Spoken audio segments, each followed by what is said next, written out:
Himiko Toga is one of those characters in My Hero Academia that the very moment she is introduced, we are given the expression that she is an absolute psychopath, you know, somebody who just wants to kill for the sheer pleasure of it. And even during her formal introduction by Jirei, or the broker that talks to Shigaraki about Himiko Toga and Dabi, he gives off the impression to him that she's an absolute psycho. She is a teenage girl, a high school girl more specifically, who is a suspect in a series of murders. These murders are never really explained, you know, we don't really find out who did she kill or why did she kill them. We just know that these people were killed and she's the suspect behind them. But what I want to ask is, are the murders that Toga has committed as random as they seem? For instance, I was actually rereading the school trip arc recently, or more specifically, I was rereading the Toga versus Ochako and Tsuyu fight, and I found a clue that suggests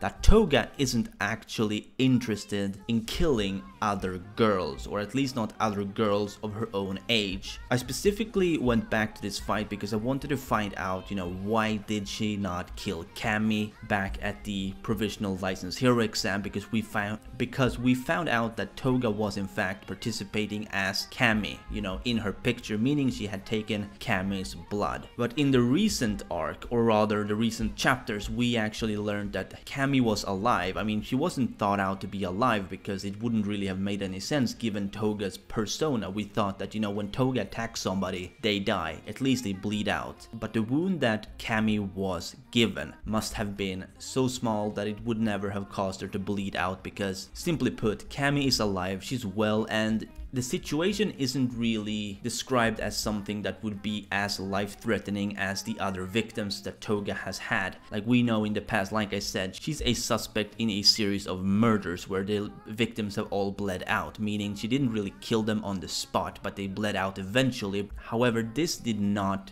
apply to Cammy. Although we don't know the whole story behind Cammy's and Toga's encounter, because of the fact that Cammy's memory is hazy after the incident, we can't really give a full explanation of what went down, but we can speculate and we can discuss more on Toga's character because of this, if we assume that she actually deliberately allowed Cammy to live. So going back to the school trip arc, as I said, she was fighting Ochako and Tsuyu, and something in that fight strikes me as very interesting after knowing about this whole Cammy situation, and that is the fact that when she's encountering Tsuyu and Ochako, she actually tries to befriend them. She doesn't really come to them straight up wanting to kill them. She actually talks more than she attacks. Most of the attacks that she does is just to get some blood off of them.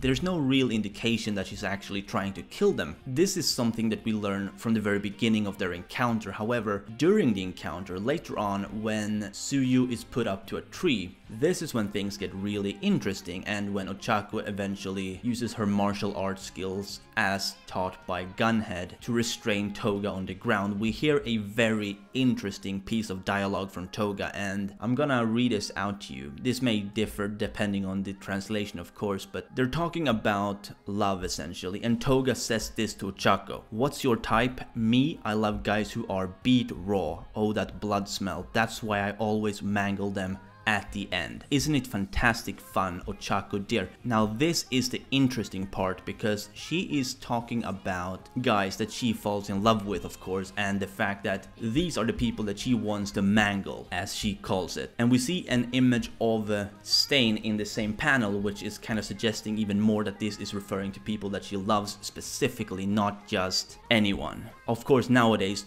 Deku would probably apply as well. And it just struck me, you know, what if all of her victims that she has deliberately went in for the kill with are actually males, people that she fell for? Maybe she's just that lovesick that she can easily fall for someone, you know, she wants to scruff him up a bit. As she said in the overhaul arc, she wanted to see Deku more scruffed up, and that was probably because of the intent, because she wanted to kill Deku. I mean, we know that she has pulled a knife on Deku on many occasions. So I just thought, you know, could Cammy have been spared? fired deliberately because she was a girl of roughly the same age as Toga. We don't really know Toga's exact age, but we do know she's around the same age as someone who's going to the UA Academy, so we can assume somewhere between 15 to 18. I'm kind of guessing closer to 18 personally, but it's hard to tell at this time. I mean, it could be either of those really. Doesn't really matter exactly how old she is. Point is, she's around that age where she's associated with a high school girl. So let's talk about the whole situation with Lockrock and Aizawa during the overhaul arc, because I know some people, they're gonna think that, well, why did she attack Aizawa and why did she attack Lockrock? Well, Lockrock more specifically, because I think she only defended herself against Aizawa really, but with Lockrock, it came down to the fact that Shigaraki had requested Toga and Twice to be working for overhaul because their goals aligned in some way. Because Toga is still a part of the League of Villains, meaning she has to abide of the rules that Shigaraki has. Like, if he asks her to do something, she pretty much has to do it because it's a villain organization, meaning that you pretty much have to listen to your superior. It's kind of the same like with any organization, you know, whoever is above you controls you. That's really how it works, especially when it comes to like a villain organization. So obviously Shigaraki asked Twice and Toga to go to overhaul, work for him for the time being so that they could find out whatever it was that they needed to find out, right? But eventually along the way she obviously grew sick of it because overhaul's goons didn't really respect Toga and Twice to the same level as they respected, you know, their own kin. So I think the whole reason she attacked Lockrock is obviously because Shigaraki had asked her to work for overhaul and Lockrock happened to be the next target, you know, close to her. She had to do something about him because they had to stop them from getting closer to overhaul, and by stopping Lockrock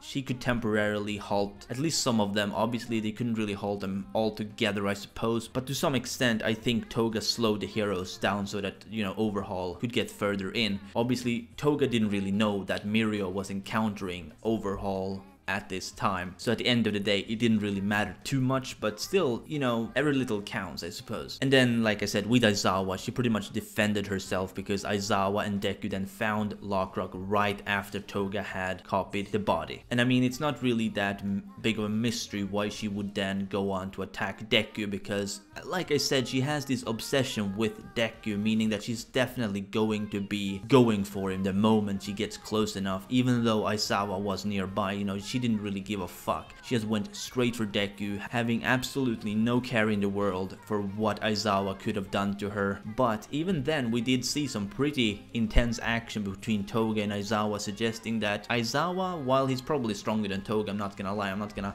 highball Toga to the point where she could defeat Aizawa or anything, but she definitely could dent the Aizawa, no doubt about it. Like, we even saw her just bury that knife into Aizawa. That was a pretty intense wound, mind you, not just your basic scratch. Anyway, enough about that. So I think I'm gonna sort of wrap up this whole thing now, and what I want to talk about last is the conclusion of this whole discussion, because it's really a discussion at the end of the day. You know, I'm not really putting out a theory out there, I'm just talking what I think could be the case. It doesn't have to be the case. I'm gonna go back to Toga's childhood now, because I know I made a video about her childhood in the past, but I'm gonna do some digging again, so I'm not sure if it's gonna be repetitive. I don't really remember what I said in that video, to be honest, but I think the main reason to Toga's behavior right now is actually because she didn't really get proper quirk counseling, because recently we've learned, well, I'm not entirely sure if it was recently the concept was brought up, but I do know that we have this whole thing called quirk counseling where they are taught how to behave with quirks and whatnot. I guess, you know, when should you use your quirk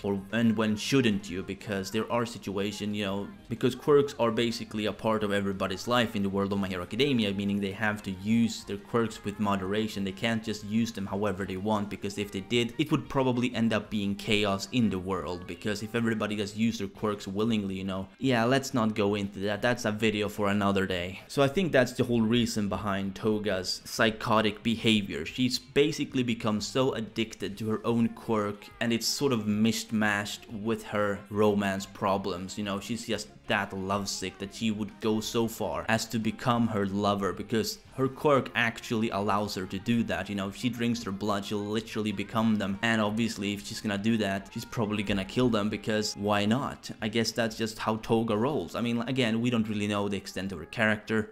There are still a lot of shadow surrounding this character, despite how lovable she can actually be. Anyway, it seems like we've actually reached the end of this video. So I would love to know what you think about this whole thing with Toga. Do you think her targets are just completely random, or do you in fact think, kind of like I was hinting at in this video, that she may actually target people specifically, and the people she targets may in fact be specifically people that she has some kind of connection to romantically? Because we haven't really heard about any of Toga's recent victims after she was introduced. Pretty much all of her victims were originally killed before she was introduced. So yeah, I'd love to know what you think down below in the comments about this whole situation with Toga and her killing. And if you did, be sure to Detroit smash that like button if you enjoyed, and subscribe if you're new to my channel. This has been your favorite host, Perm, and I will see you next time.